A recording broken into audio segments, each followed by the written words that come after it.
The alien observers watched from their ships high above the dying planet. Their instruments showed them everything. The massive volcano had finally exploded. It was the biggest eruption in 10,000 years. Ash blocked the sun. Fire rained from the sky. The temperature dropped so fast that rivers froze in hours. Every species on the observation list was marked for extinction. Every species except one. Commander Zeth of the Galactic Survey Fleet turned to his science officer. His gray skin was tight with worry. "The humans," he said. "What is their status?" Science officer Myra checked her screens. The data made no sense to her. "They are moving, Commander. They are not dying. They are organizing." Zeth walked closer to the main viewing screen. Down below, through the thick clouds of ash and smoke, he could see small lights. Fires. Thousands of them. But these were not the fires of destruction. These were campfires. Cooking fires. Signal fires. The humans were not running in panic. They were gathering together.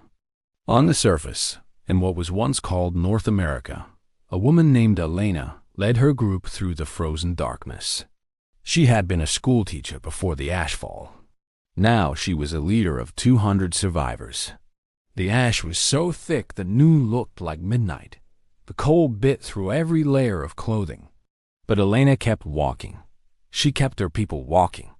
"We need to reach the caves before the next storm," she told her scouts.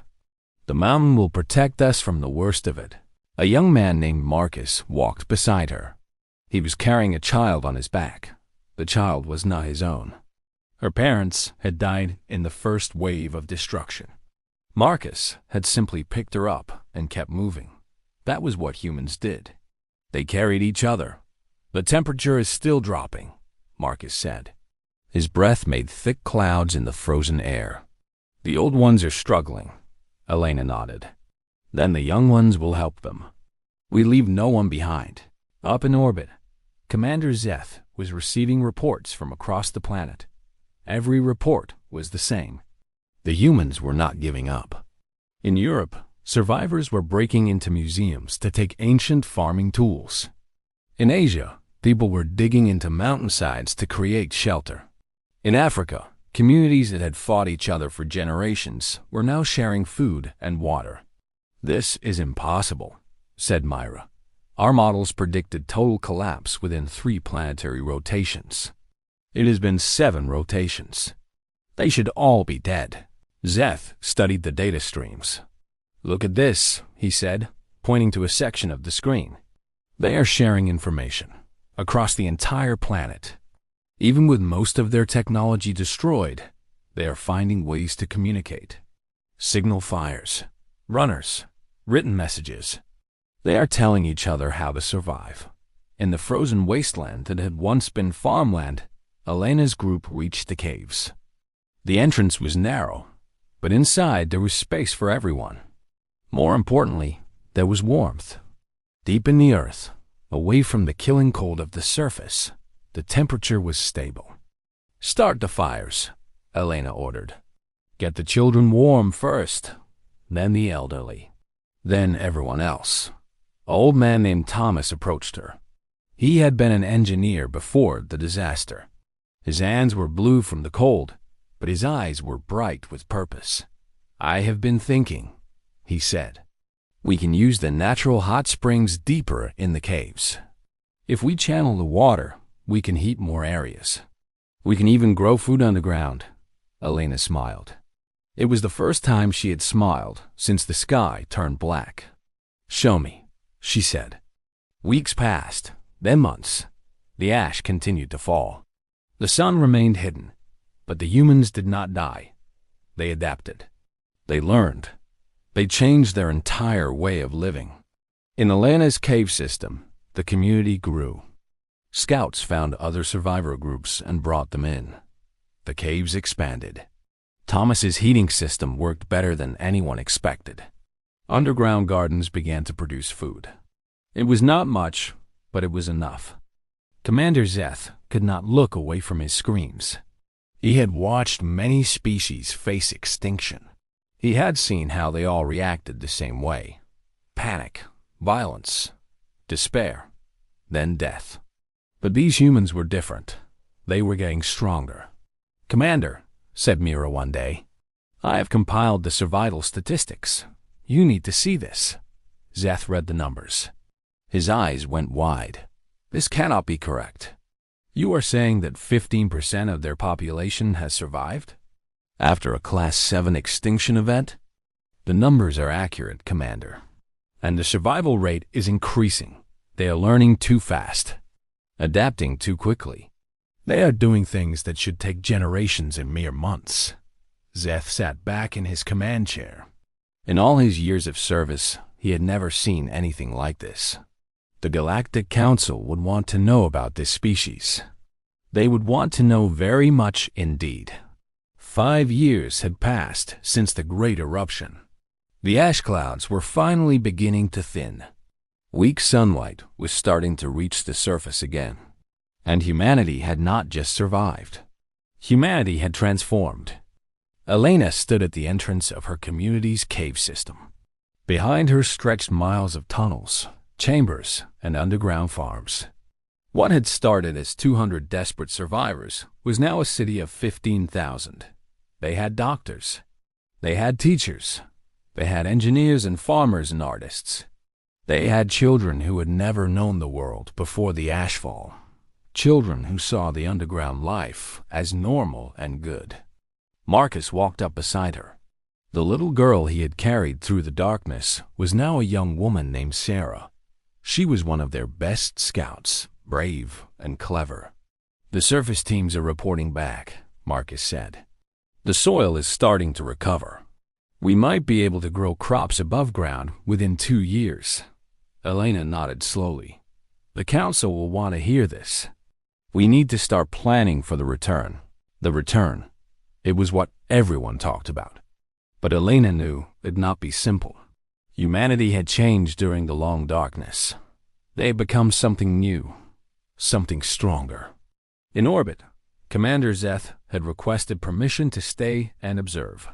The Galactic Council had agreed. What was happening on this planet was too important to miss.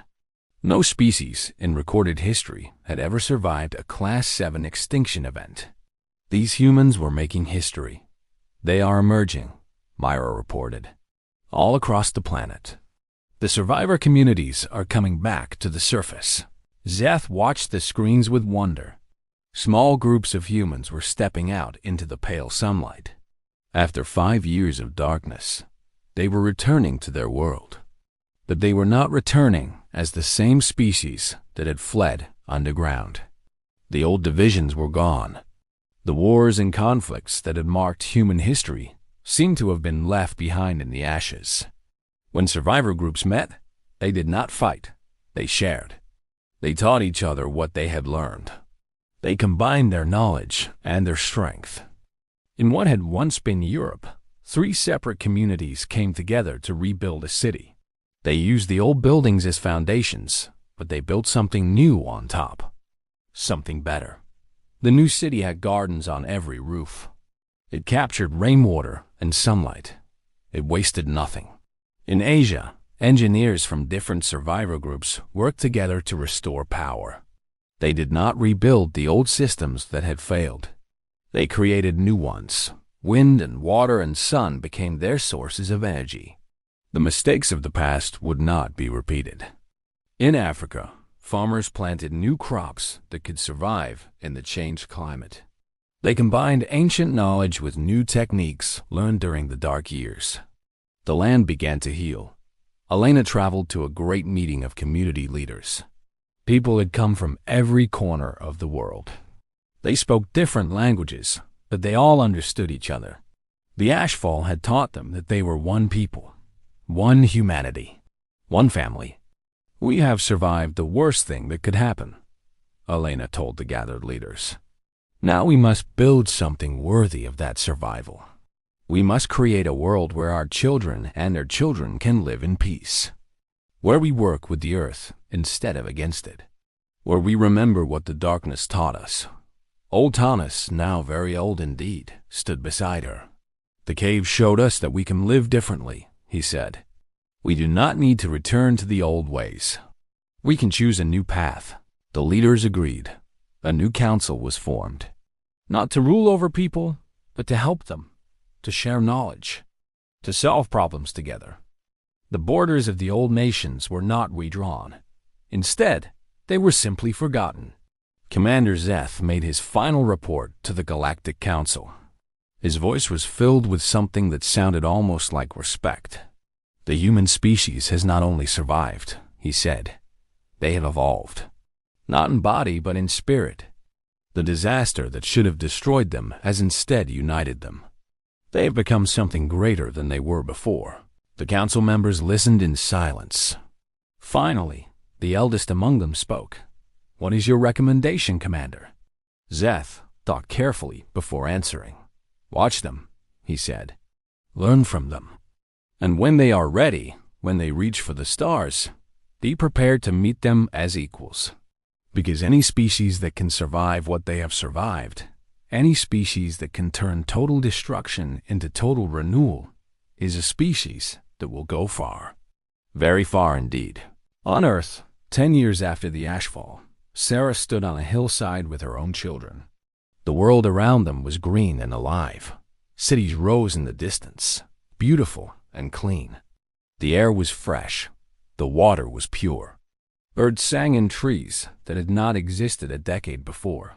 Tell us again, her daughter asked. Tell us about the darkness. Sarah smiled and sat down in the grass.